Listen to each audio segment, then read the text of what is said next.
Hello everyone, welcome back to the Gaming Droid and welcome back to modern Skyblock 3. So we're going to be doing a little bit of work on reducing our radiation level just by sleeping at night.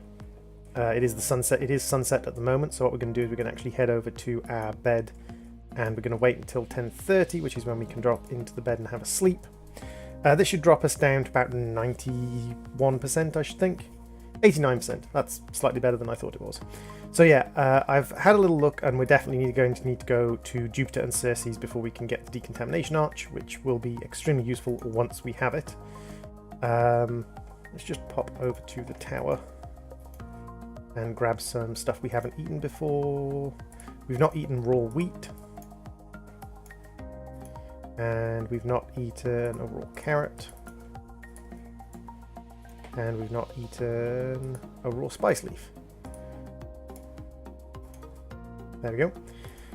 So, in the meantime, I'm going to do some bits and pieces. Now, one thing I did do while sort of in the last few minutes while I've just been prepping my recording is I got myself a demonic slate. I got myself some imbued slates. What I did was I piped stuff into here with the... I used a pipe and a chest to put stacks into this. So stacks of 5, 6, 10, 16... depending on what I was doing. With these, I did stacks of 32. With these, I did stacks of 6, and then I did a stack of 4, and then I did just one on its own. And I had this turned on, so it was pumping out people. And that's going to allow me to make a couple of things. So there are two things I want to make. I want to make a Seer's Sigil. A Seer's Sigil is an upgrade to the Divination Sigil and gives us extra information about our altar. Now to do that, we need a couple of pieces of glass and some glowstone. And we're going to pop that on there. It should make it reasonably easily. It's not a complicated sigil to make. It's not expensive. There we go. And then we need to pop this into an arcane ash with a reinforced slate. I should have some arcane ash in here. I don't want to use that one because I don't know if it's actually the base form. So I think I go bloop, bloop. Yes, that looks about right. Nice little symbol. The art on this one's pretty good until you get to the work in progress ones, but that's fine. So the Seer's Sigil should give us extra information. If we do this, it tells us how much we've got in our thing, and if we do this, it should give us... there we go, top left, underneath that. So we've got a level 4 altar with 26,000 possible blood. It's inactive at the moment. It does a export of 81 and it has 0 charge in it. So the inactive is how much of a transformation is done. So if I grab a stone, this should be lightning fast. So if I pop a stone in here and then have a look at it, you can see that it shows how quickly it's going to be finished. However, the other thing I want to do is I want to have a look at a charging rune. The reason for that is charging runes are kind of like pre-prep. That's why I made a demonic slate. They're kind of like pre-prep. Now, they do interact with the other runes. The capacity runes change how much charge these things can store, as long as we've got the capacity over 20,000. So it's 26,000, so this should have 6,000 bonus charge in it. It also interacts with speed runes and with acceleration runes. So what I'm going to actually do is I want to put this in a reasonably central location. Because I'm probably not going to have multiple of these charge runes, because I'm pretty sure you only need one. Although having multiple charge runes... Actually, no, you do need multiple charge runes, because it increases the amount of charge you can have if you have more than one charge rune. So let's grab our master orb out, and there's 2 charge runes. So what we can do is we can take our dislocation runes. Now if we look, it's got a dislocation of 27. Should have higher dislocation than that. Let's pop you in there and you in on this side. So now if we have a look at it, it's going to slowly be sucking up charge now. Like so. That's tidied that up, and if we have a look with our Seer's Sigil, we should see that we're building up charge. 2,500 charge is not a huge amount of charge. So maybe I need to make more charging runes. But what you'll find is if I grab a stone out of here again, Now that we have a charge plate, or we have charge runes incorporated, if we pop a stone in, it's instantaneous, and that drains the charge from our charge runes. So the maximum charge in the charge runes is apparently 2,600 by the looks of it.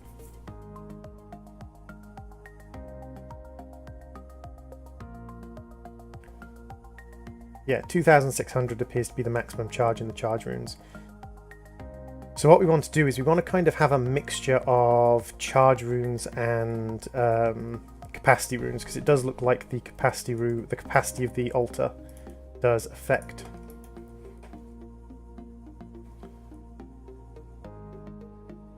the capacity of the charge runes. So I'm wondering if we added another charge rune, if we got one of our imbued slates and made another demonic slate, and we added another charge rune.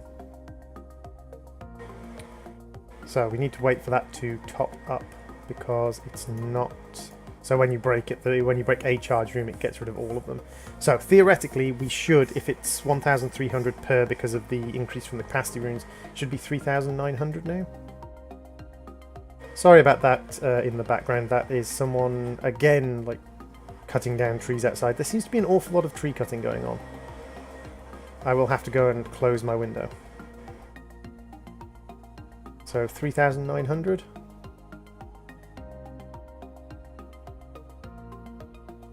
Yeah, 3,900. So theoretically, we could set this up with, because the speed runes don't really change the transformation speed when it's using charge, we could get rid of a lot of the speed runes, replace them with charge runes and capacity runes, and we would end up with basically the ability to instacraft pretty much anything. So that's very interesting and could be extremely useful later on. Down to 84% radiation. Excellent. So what I want to do next, now that we've got blood magic pretty much sewn up, we're going to have to use blood magic later on, but we've got blood magic pretty sewn up. Let's just do this. Tier 2 chance pendant, not bad. I wanted to work on a couple of other quests. So a couple of quests we've got in where is it? We need to work on the space quests, of course, but we can't do those until our radiation goes down. The power from plasma. I'm pretty sure that should be a really simple quest to do, because to do that quest, all we need to do is make a single plasma generator.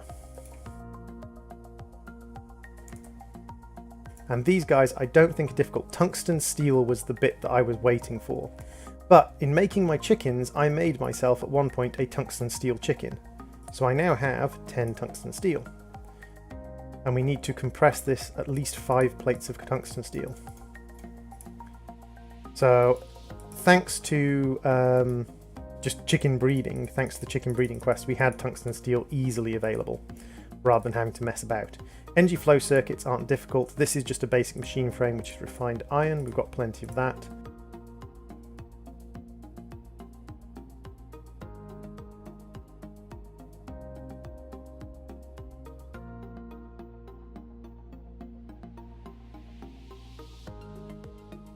And there we go, plasma generator.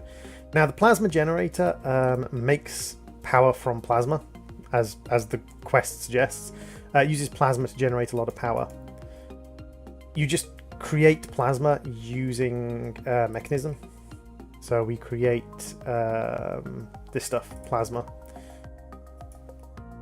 We can create it. Where can we? I know there's a machine you can use to create the plasma, but I can't remember the exact mechanics behind it. It does create a huge amount of power, but we're not exceeding our power generation at the moment. I mean, I'm generating 24,000 RF a tick.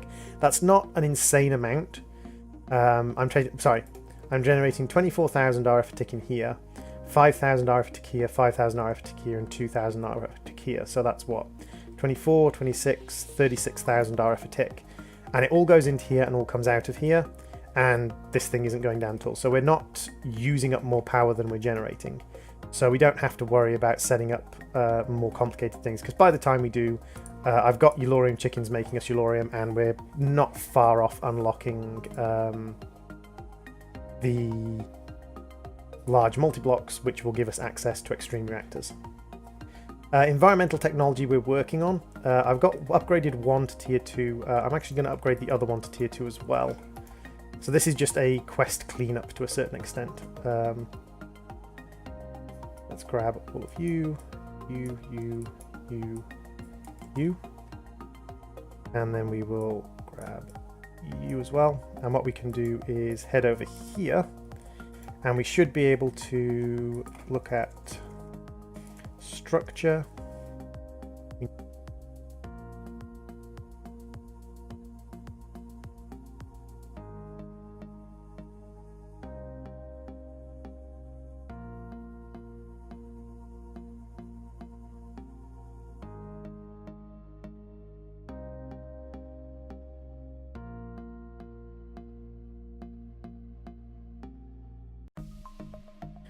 And then we can literally just go back over here,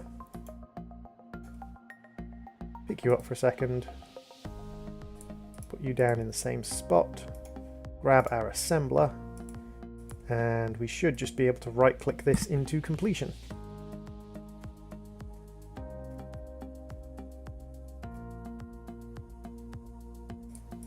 Sometimes is a little bit fiddly.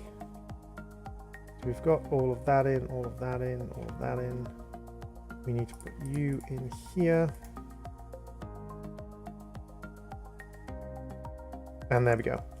Laser beam has started. It's got a crystal lens in it, so it's going to be getting me more crystals.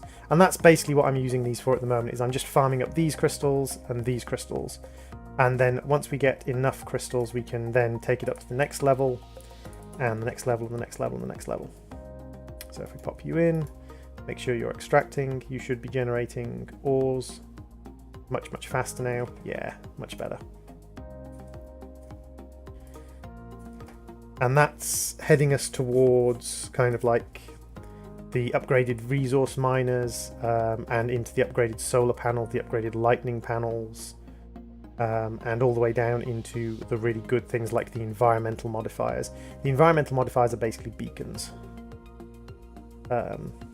So that's that quest on the way, just gathering us more of this cryonite at the moment, so that we can then upgrade to the next level. So over in using blood, the next thing we want to have a look at is we want to have a look at Evilcraft. Now Evilcraft relies upon us getting blood, and the basic way of doing that when you start is you hold one of these syringes, blood extractors, and you kill mobs. I'm a little bit too lazy for that. I don't want to hold a syringe and kill mobs. So this is actually a little bit too close to my blood farm at the moment. But what I need to do is I need to create an automated thing. So if I have up a look at a sanguine pedestal, and I make 9 of these, these things gather blood for me. They have tanks and they gather blood. Now, to make them gather blood, I need spiked plates on top. These guys.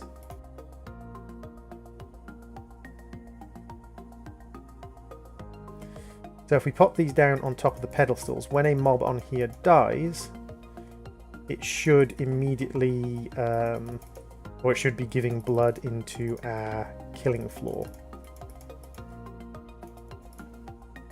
Now I think passive mobs give extra blood, just like with blood magic, although instead of an altar we've got our little pen of doom. But I think passive mobs give extra blood, and I also think that because this is a item-based damage source, I don't think passive mobs recognize this as being a threat to, or being a threat from you. So I don't think passive mobs get angry with you for this. So I do want to try just quickly to see if a slight cheese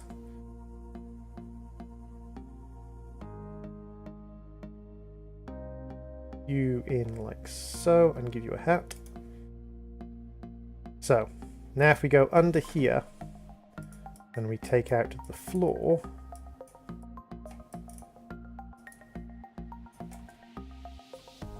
which direction am I? I was way too far this way. So is there any blood in these tanks? There is a tiny bit of blood in these tanks. Okay, so now we just need to basically mob generate into these tanks.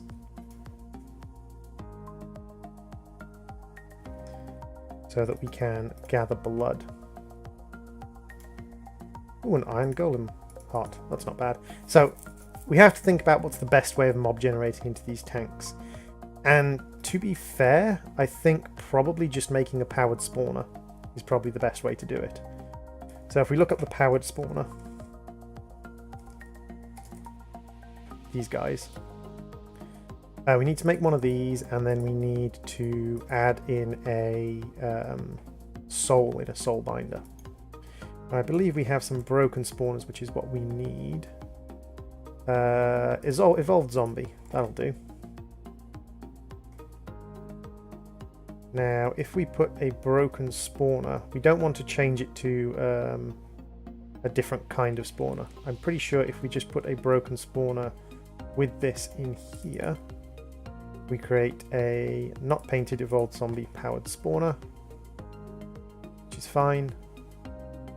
And if we have a look at its show range, it's got a big range, so I'm not sure if we can reduce the range. Okay, so welcome back everyone. We have been sort of just doing a little bit of work on seeing if we can set something up. In the meantime, what I've been doing to set something up is I've been setting up a new powered spawner with an evolved zombie spawner that we got from space. Let's grab a ranged collector and a bin.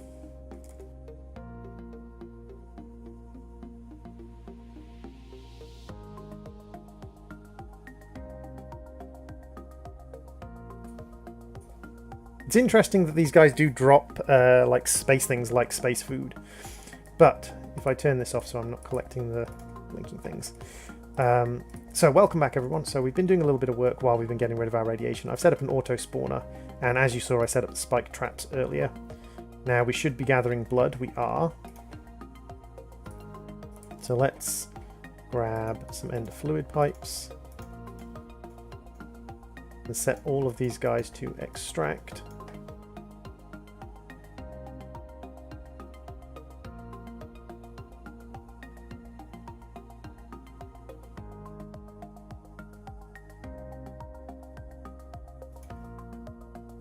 There we go. That makes that a little bit easier to cope with.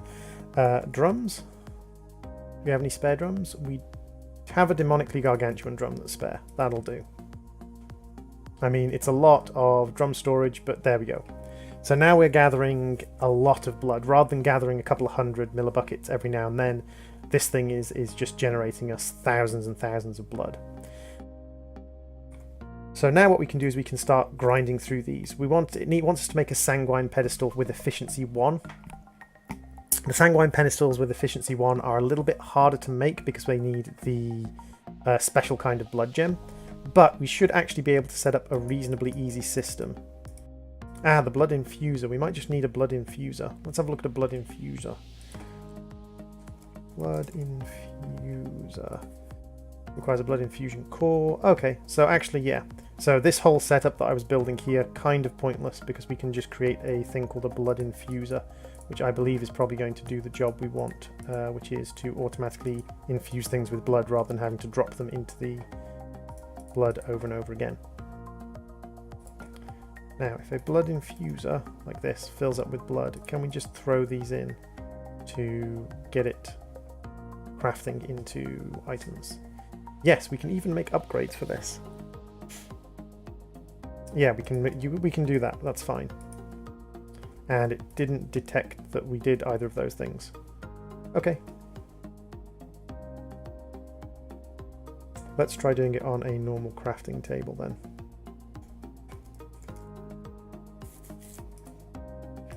Which we have 30. Because sometimes it does just get a little bit complainy. Blood infusers simply infuse items with blood, as would be expected. Now, let's make you... There we go. And then a blood chest uses blood for repairing items. That's a very interesting concept.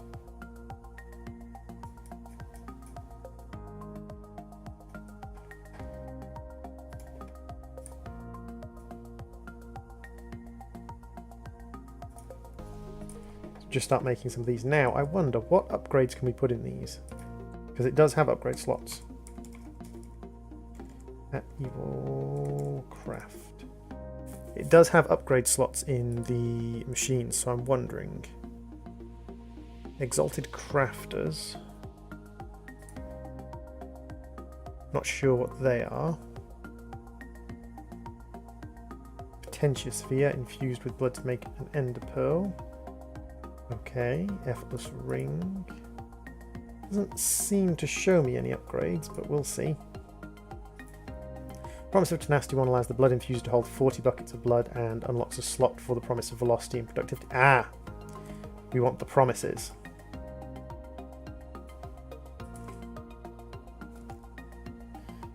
Promise of Tenacity is an Iron Promise, which is a block of iron in a blood infuser. A Bowl of Promise, which is a Promise of Tenacity. A filled bowl of empty promise.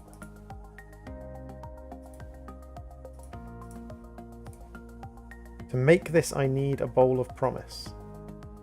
Ah, I see. You just a bowl of empty promises. I see. Crushed dark gem, which I can. Okie dokie. That's not too bad. I can pulverize up some dark gems. I've got 600,000 buckets of blood. I think we've got enough blood. Disenchanting with blood. Colossal blood repairing. Okay. So what do we need for a blood chest?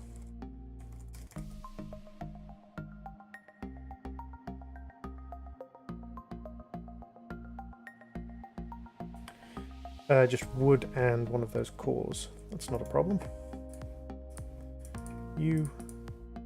And then you.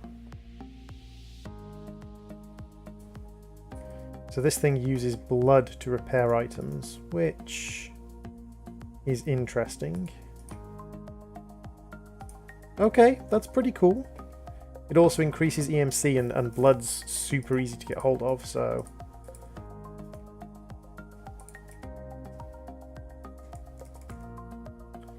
So, Promise of Tenacity 1. This gives us access to the Promise of Velocity and the Promise of Productivity. Promise of Tenacity 2 allows your blood infuser to hold 160 buckets and unlocks the second slot for Promises of and then I'm guessing this upgrades the third. So if we were to put that in, so then we need to make Promise of Velocity. So Promise of Velocity is an Iron Promise, a Strength 1 bowl minimum. So we need a minimum of Strength 1 bowl, so we need another Promise of Tenacity.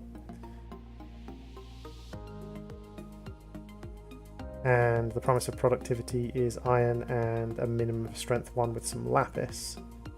And then this is a gold promise, which is... okay, so we need to basically make a bunch of these. That's fine, we can make a bunch of those easily enough. So I think I'm going to skip forwards and we will see where we are in a second. Oh, I missed a date. I missed a nighttime. Whoops, I was too busy. I was too busy to do the nighttime. Dang it, I missed a night. Why didn't you tell me, chat? Now, I will continue to work on sort of getting blood, making some more of these things and some more of these, and some more gems as well. And I will see you all in a little bit. Okay, so I've been here for a while. We've been gathering some blood. I have worked on making these things, and it's really very simple. The Promise Bowl, the Bowl of Promise Dust, the better the tenacity, the better the strength. The Promise Dust, the better the tenacity, the better the things you can make. So basically the tenacity isn't just for unlocking things and increasing capacity, it's also for actually doing further recipes. And what we need now is we need a gas tier, because now that we've got a tenacity 3 we can do a recipe where a gas tier turns into a corrupted tier. These things increase the speed, that increases the efficiency of it. And then we can make some entangled chalices. Now these things appear to be some kind of ender tank. Ah, I can't do it in there. So if we grab gold, tier, and some gems, like so, and we do it in here instead. There we go, yeah. It needs to have an ID. So this is group ID 56. So these two are from ID 56. And the way these work is you pop them down, and then if you put fluid into one, So if we grab a bucket, if we put fluid into one of them, it should appear in the other one. We can't. Drum is empty. Right. Let's pause that for a second. Allow you to fill it with a bucket's worth. We put that in there. We can then pull it out of that one. So they work basically like ender tanks.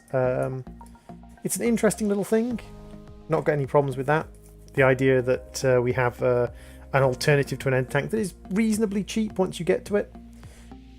We've also got flight, and then we've got reanimating the dead and things like that. Again, these aren't core quests. They're quite interesting. The idea of capturing a spirit inside an internal closing box, and then sort of spawning it in using that, and the idea of repairing things using blood on a large scale is very interesting. That has unlocked for us the Twilight Realm, which we can claim. And that gives us the first of the Twilight Realm books. I'm going to have to do a clear up, probably a clear up stream to be fair, later on, where I'm just going to clean everything up that we're doing. No, it's only daytime. Dang it, I was hoping it would be nighttime. But we didn't do too bad. Like, that wasn't a particularly long and difficult quest chain. However, I think that does bring us to the end of this stream. Next episode, I'm probably going to just have that finished crafting up. There are no crown quests in here that we have to worry about. We've got the crown quests in there. We haven't unlocked large multi-blocks yet. I'm not really sure what we're missing. We're probably missing these two we need to get. So we probably need to go to Circe's and Jupiter. Other than that, I think we've done all the crown quests. Might do some tidying up of things like Osgoglass, Osmiridium and things like that, because we now have Iridium. But the main thing we need to do now is just get our radiation down so that we can get to Circe's, get the liquid crystal water, get to Jupiter and get the volcanic ingots. Once we have volcanic ingots and we have liquid crystal water, we can make a decontamination chamber, and hopefully then the radiation issue won't be nearly so bad. Hopefully then the radiation issue will just be a case of one click and we are done with the radiation issue, because dealing with radiation is getting to be a bit of a pain. It wouldn't be so bad if Galacticraft was kind of mixed in with a lot more other mods, like if they opened up Galacticraft quite early on and then used recipe alterations to kind of make it not so powerful early game, make it so that you had to take your time going through it. Because at the moment, the process we've got at the moment is we've gotten onto Galacticraft and now we just have to sleep over and over again to get rid of our radiation. Which isn't that effective as a way of getting rid of radiation, and means that we're just kind of sitting waiting a lot of the time. We're spending a lot of the time just kind of waiting between doing things. So I'll let this run for a little while longer, gather some more blood in case we need to do any more evil craft later on. This is running fine, everything's okay. Once we've gathered up probably a massive barrel full of blood, I'll just strip this down and delete it, get rid of it. Did have a little bit of an experience lag issue, so I put that up to gather experience for me. But yeah, until next time, I will see you all, and I will see you in the next episode, where hopefully, because I'm going to be sleeping in between episodes, hopefully we will go to Circe's and Jupiter. Bye everybody.